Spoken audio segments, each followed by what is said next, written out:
Dhanbad railway auditorium में सूक्ष्म लघु एवं मध्यम उद्योग यानी कि MSME मंत्रालय की ओर से 2 दिवसीय विक्रेता विकास कार्यक्रम सह औद्योगिक सम्मेलन 2025 का शुभारंभ किया गया। कार्यक्रम का उद्घाटन धनबाद के सांसद डुल्लू महतो ने दीप प्रज्वलित कर किया। इस अवसर पर धनबाद रेल मंडल के DRM अखिलेश मिश्रा, DGMS के निदेशक श्याम मिश्रा, जिला उद्योग केंद्र यानी कि DIC के GM राजेंद्र प्रसाद, सहायक निदेशक सुजीत कुमार सहित कई गण्यमान्य अतिथि उपस्थित रहे। कार्यक्रम के पहले दिन विभिन्न औद्योगिक इकाइयों एवं कंपनियों ने अपने उत्पादों और सेवाओं को पारदर्शिता करने के लिए भी स्टॉल लगाए। इस प्रदर्शनी का उद्देश्य स्थानीय उद्योगों को प्रोत्साहन देना और सरकारी व निजी क्षेत्र के बीच बेहतर व्यावसायिक तालमेल स्थापित करना रहा। पहले जो था ना वो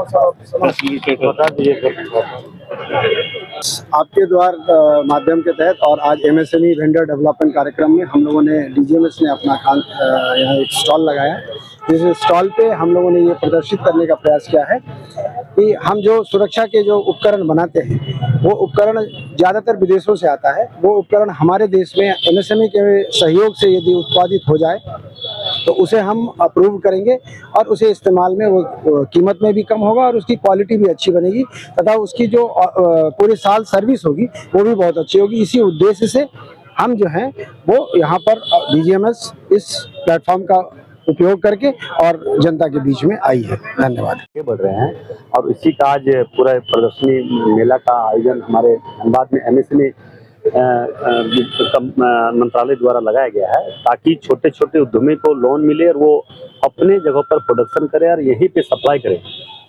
GM पट्टू के साथ अक्सर बाजार उपलब्ध नहीं होने की परेशानी इन लोगों के साथ रहती है, तो उसमें ये उसके लिए भी व्यवस्था किया जा रहा है क्योंकि सारे कंपनियों के सारे डायरेक्टर आए हैं, सारे इनके कंपनी के प्रतिनिधित्व लोग आए हुए हैं, उनसे भी हम लोग बातचीत करके 1-to-1 मीटिंग करवा के हम लोग चाहेंगे कि यहाँ पे जो प्रोडक्शन हो उसका प्रोडक्शन यहीं पे आत्मनिर्भर भारत के लिए कितना जरूरी है इस तरह का आयोजन? जरूरी है, तभी तो हमारे देश के यशस्वी प्रधानमंत्री इस पर विशेष रूप से एक विशेष मंत्रालय बनाया गया है।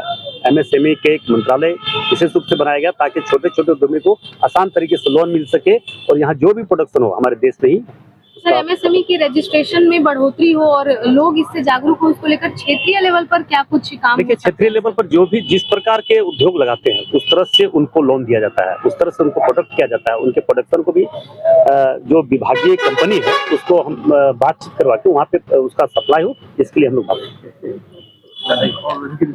देखिए, हम लोग रेलवे जो है इसमें एक लॉजिस्टिक प्रोवाइडर की तरह से काम कर रहा है।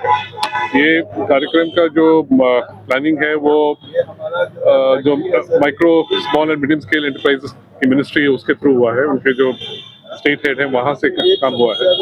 और देखिए, जैसे कार्यक्रम के दौरान भी मैंने बात करी थी कि इंडिया की नेक्स्ट ग्रोथ स्टोरी जो है वो इंडस्ट्रियल ग्रोथ से यानी है और बड़े बड़े इंडस्ट्रीज नहीं ग्रो कर पाएंगी क्योंकि उसमें बहुत देरी होती है। तो जहाँ पर रैपिड ग्रोथ होनी है वो होनी है MSME के थ्रू। तो इसीलिए सरकार जो है इस एरिया पे बड़ी कॉन्सेंट्रेट करेगी क्योंकि इसमें डबल एज काम है कि ग्रोथ भी है साथ में एम्प्लॉयमेंट जनरेशन भी बिल्ट इन है। इसलिए इस तरह के कार्यक्रम जो है एक तो इसके बारे में जानकारी फैलाएंगे और लोगों को थोड़ा प्रोत्साहित करेंगे आगे बढ़ने के लिए, इस तरह के सेटअप बनाने के लिए जो कि देश के डेवलपमेंट में, अपने डेवलपमेंट में बहुत करेंगे। 20% का जो ये कंपलसरी है उसमें रेलवे कितना सागवान? रेलवे फॉलो करता है। रेलवे में तो जो हमारे जो प्रोक्योरमेंट सिस्टम्स हैं हम लोग 100% प्रोक्योरमेंट या तो GEM से होता है या IRFS के थ्रू होता है और जो गवर्नमेंट पॉलिसीज हैं 100% इम्प्लीमेंटेड। रेलवे और क्या चाहती है कि किस तरह के प्रोडक्ट इन लोगों के माध्यम से बने तो रेलवे को फायदा पहुंचा? देखिए, सबसे बड़ा जो चीज है जो रेलवे के फायदा करेगा वो है जहाँ पर भी इंपोर्ट सब्स्टिट्यूशन है और वो क्योंकि जियोपॉलिटिकल कारण से सप्लाई या कॉस्ट के कारण से सप्लाई में डिले होने, अगर जहाँ पर भी मैंने देखा है मेरे अपने एक्सपीरियंस से जहाँ पे भी इंपोर्ट सब्स्टिट्यूशन हुआ है वो दोनों को फायदा मिल रहा है, जहाँ MSME को भी फायदा हुआ है और रेलवे को भी फायदा हुआ है। सर, आप अपने संबोधन में भी बता रहे थे कि इस क्षेत्र से आपके पहले भी ताल्लुकात रह चुके हैं, तो इंडियन रेलवे के लिए MSME जो है ये कितना कारगर साबित हो सकता है? देखिए, MSME का सबसे बड़ा जो वैल्यू एडिशन है वो है उनकी फ्लेक्सिबिलिटी और उनका रैपिड डिप्लॉयमेंट। आप अगर एक बड़ी कंपनी के पास चले जाइए एक नया प्रोडक्ट बनाने के लिए तो आप देखेंगे उनका बहुत लंबा चौड़ा प्रोसेस होता है उसका काम करेगा, बट MSME में ये फ्लेक्सिबिलिटी जो होती है मैन्युफैक्चरिंग सिस्टम फ्लेक्सिबल होते हैं, लोग बहुत ओपन माइंडेड होते हैं, और तो जो आपका डिजाइन टू मैन्युफैक्चरिंग साइकिल है बहुत छोटा हो जाता है।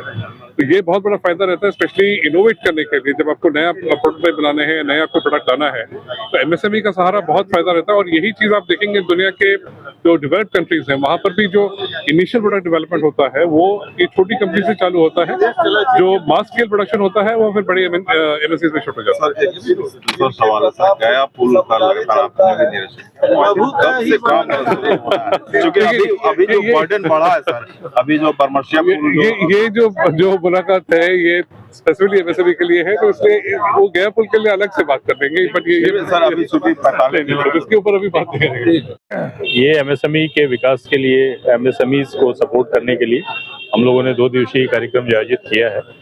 इसका उद्घाटन सत्र भी संबंधित माननीय सांसद महोदय के द्वारा किया गया है। इसमें रेलवे के डीआरएम साहब भी इन्होंने मुख्य अतिथि के रूप में भाग लिया है। राज्य सरकार के प्रतिनिधि और डीजीएमएस और अन्य पीएसयूज के भी प्रतिनिधियों ने भाग लिया। हमारा मुख्य उद्देश्य ये है कि जो एमएसएमई झारखंड की या आसपास की जो बना सकती हैं, वो प्रतिभा जो है पीएसयूज को, गवर्नमेंट डिपार्टमेंट को दिखा सकें, और पीएसयूज की जो रिक्वायरमेंट है वो हम एमएसएमई को समझा सकें, ताकि पीएसयूज की जो रिक्वायरमेंट है अभी वो कहीं बाहर से ले रहे हैं या दूसरी जगहों से ले रहे हैं, बड़े सप्लायर से ले रहे हैं। हम ये चाह रहे हैं कि एमएसएमई उन्हें बना के दे, तो स्वदेशी को भी इससे बढ़ावा मिलेगा, वोकल फॉर लोकल, और इसी से मेक इन इंडिया और आत्मनिर्भर भारत 25% वाला जो चीज है वो अभी कौन फॉलो नहीं कर पा रही है, और कौन अभी मुझे बताते हुए खुशी हो रही है कि जितने भी सरकारी डिपार्टमेंट और पीएसयूज हैं वो 25% के लक्ष्य को पार कर चुके हैं, और लगभग कोई 50% ले रहा है, कोई 60% ले रहा है। हमारा उद्देश्य है कि वो लगभग 100% हो जाए, और जब ये 100% हो जाएगा तो स्वदेशी और आत्मनिर्भर भारत का कॉन्सेप्ट। अभी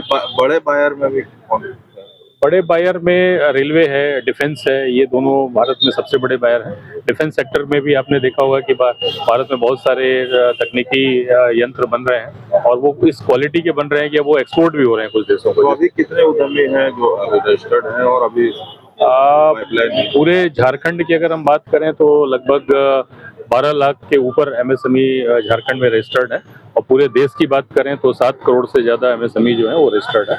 तो अगर धनबाद की बात करें तो धनबाद में भी लगभग 75,000 या 74,000 के आसपास रजिस्टर्ड पोर्टल पे हैं। और नए जो उद्यमी हैं वो नए उद्यमियों को भी इससे फायदा मिलेगा। जैसे अभी आपने देखा कि डीजीएमएस ने बताया कि इनके बहुत सारे ऐसे क्रिटिकल इक्विपमेंट है जिसकी जानकारी नहीं है, अभी पूरे विदेश से आ रहे हैं, जैसे गैस एनालाइजर हो गया, डिटोनेटर हो गया, माइनिंग इक्विपमेंट हो गया, माइनिंग इक्विपमेंट का मेंटेनेंस हो गया, ये सब कुछ बाहर के लोग कर रहे हैं। तो अभी हम उनको बुलाने का उद्देश्य है कि वो बताएंगे ऐसे लोगों को जो पढ़े लिखे टेक्निकल ग्रेजुएट हैं, इंजीनियर्स हैं, टेक्निकल, उनको बताएंगे कि ये प्रोडक्ट भी वो बना सकते हैं।